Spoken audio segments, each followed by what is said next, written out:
بسم اللہ الرحمن الرحیم۔ ناظرین السلام علیکم، میں ہوں آپ کا میزبان صاحب شاکر، وفاقی دارالحکومت اسلام آباد سے کچھ تازہ ترین اور اہم معلومات کے ساتھ۔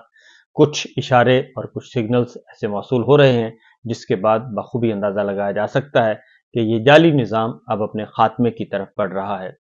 اس کا خاتمہ کب اور کیسے ہونا ہے، اس بات کا اعلان بھی کچھ عرصے میں پتہ چل جائے گا۔ زیادہ نہیں بلکہ چند ہفتوں کے اندر اندر آپ کو اندازہ ہو جائے گا کہ یہ جعلی نظام اپنی موت آپ مر رہا ہے، اور جو کہ فریب اور دھوکے اور جال سازی اور چوری کے نتیجے میں قائم ہوا، اور سب سے بڑھ کر یہ کہ ظلم۔ کچھ خبریں ہیں آپ کے ساتھ شیئر کرتے ہیں، پھر آپ کو بڑی خبر کی طرف لے کر جاؤں گا، کیونکہ اب یہ نظام جو ہے اپنی موت آپ مرے گا اور اپنے ہی بوجھ تلے دبے گا، کیونکہ جو بیساکھیاں، جن بیساکھیوں کے سہارے پہ یہ کھڑا تھا، وہ بیساکھیاں اب مزید سہارا بننے کے لیے تیار نہیں ہیں، کیونکہ اگر وہ سہارا بنتی ہیں تو وہ بیساکھیوں کو بھی پھر مزید اپنے لیے بیساکھیوں کی ضرورت ہوگی، اور پھر ان کو بیساکھیاں دینے والا کوئی نہیں ملے گا۔ صورتحال یہ ہے کہ پی ٹی آئی کا جو مرکزی سیکریٹریٹ ہے وہ سیل کیا گیا، خواتین کو اٹھایا گیا، گرفتار کیا گیا، وہاں سے پانی والا جو کولر ہے، جو الیکٹرک کولر ہوتا ہے، وہ بھی اٹھا کر لے گئے تھے۔ تو یہ ساری چیزیں لے کر چلے گئے۔ اس میں کچھ خواتین کو بازیاب کرا لیا گیا تھا، اور کچھ خواتین کو باقاعدہ طور پہ ایف آئی آر درج کر کے ان کو پیش کیا گیا۔ لیکن کل ایک اچھی خبر ہوئی کہ 2 خواتین جو گرفتار کی گئی تھیں، ان کو بعد از گرفتاری ایک ہی دن کے بعد ان کو خواتین کو رہا کرنے کا حکم دیا گیا، اور یہ پاکستان تحریک انصاف کی خواتین تھیں، ان کا صرف قصور یہی تھا، اس کے علاوہ اور کوئی قصور نہیں تھا۔ دوسری جانب کیونکہ یہ نقوی سرکار ہے اور مریم سرکار ہے، دونوں مل کر، دونوں ہی جال ساز ہیں، دونوں مل کر دونوں سرکاریں یہ کام کر رہی ہیں۔ اس کے بعد ارشد شریف، ہمارے بہت ہی اچھے دوست، جو کہ قتل ہو گئے تھے بڑی بے دردی سے، اور شہید ارشد شریف کے معاملے پر کل اسلام آباد ہائی کورٹ میں بھی معاملہ تھا۔ جوڈیشل کمیشن بنانے کی استدعا حامد میر صاحب اور اظہر صدیق صاحب نے کی ہوئی ہے، اور اس میں عمران ریاض خان بھی ہے اور صدیق جان بھی ہیں، تو اس میں کچھ پیش رفت ہوئی ہے، لیکن اسلام آباد ہائی کورٹ میں کوئی بہت زیادہ نہیں بتایا جا رہا، اور اس میں کل یہی موقف اختیار کیا کیونکہ سپریم کورٹ میں بھی یہ معاملہ پینڈنگ ہے، اس لیے آپ اس کو نہ چھیڑیں۔ اور دوسرا یہ کہ کینیا کے ساتھ ہمارا کوئی ایم ایل اے نہیں ہے، یعنی کہ میوچل لیگل اسسٹنس کا کوئی معاہدہ نہیں ہے، اس لیے ہم کچھ کر نہیں سکتے کہ کینیا کے ساتھ ہم کوئی پریشر نہیں ڈال سکتے، اور چونکہ یہ قتل کینیا میں ہوا، اس لیے ہم اس میں کوئی حکومت جو ہے ہیلپ لیس ہے، جبکہ حقیقت یہ نہیں ہے، حکومت ہیلپ لیس نہیں ہے بلکہ حکومت بدنیت ہے، اور بدنیتی کی بنیاد پر یہ سب کچھ کر رہی ہے۔ اس لیے کل جو سماعت ہوئی، اور اس کے بعد فردر جو سماعت ہے وہ 6 اگست تک ملتوی کر دی گئی ہے۔ اسلام آباد ہائی کورٹ چیف جسٹس عامر فاروق صاحب سن رہے ہیں، تو انہوں نے عامر فاروق صاحب نے کہا کہ اس کی تحقیقات تو ہونی ہی ہونی ہے، آج نہیں تو کل، 10 سال بعد بھی پتہ چل جائے گا کہ شہید ارشد شریف کو قتل کس نے کیا۔ اس لیے یہ معاملہ جتنا بھی آپ دبا لیں، دبا سکتے ہیں، لیکن بالآخر جو چیزیں ہیں وہ یہ ساری چیزیں سامنے آنے والی ہیں۔ آئی جی اور ایس جے آئی ٹی کے مطابق ان کے ہاتھ بندھے ہوئے ہیں، کیونکہ ان کے پاس ثبوت، ان کے ثبوت کینیا میں ہیں، چیف جسٹس صاحب نے کہا۔ تو لیکن حقیقت یہ ہے کہ انہوں نے کہا کہ قتل تو بہرحال ایک نہ ایک دن سامنے، قاتل تو سامنے آ ہی جائیں گے۔ بہرحال اس پہ 6 اگست تک کے لیے جی ملتوی کر دیا گیا، اور 6 اگست کو جبکہ کل شہید ارشد شریف کی فیملی اور اہلیہ جو ہیں وہ بھی وہاں پہ موجود تھے، اور انہوں نے بھی اپنا بائیو میٹرک تصدیق کروائی، اور وہ بھی فریق بننے کے لیے کل پہنچے ہوئے تھے۔ تو سچویشن کچھ اس طرح ہے کہ سپریم کورٹ آف پاکستان میں بھی بالآخر شہید ارشد شریف قتل کیس جو ہے اس کا کیس فکسنگ سماعت کے لیے فکس کر دیا گیا ہے، اور قاضی فائز عیسیٰ صاحب جو ہیں وہ جب سے آئے ہیں، کیونکہ لاسٹ ہیئرنگ پچھلے سال جون میں ہوئی تھی، جب چیف جسٹس عمر عطا بندیال صاحب، جسٹس اعجاز الاحسن صاحب، جسٹس مظہر علی اکبر نقوی صاحب، جسٹس مندوخیل، جسٹس جائیہ آفریدی یہ سن رہے تھے، اور اب 3 ججز جو ہیں، چیف جسٹس عمر عطا بندیال صاحب ریٹائر ہو گئے، اور اعجاز الاحسن صاحب سے استعفیٰ لے لیا گیا، اور اس کے بعد جسٹس نقوی صاحب کو سیک کر دیا گیا، جبکہ وہ مستعفی ہو چکے تھے، اور اس کے بعد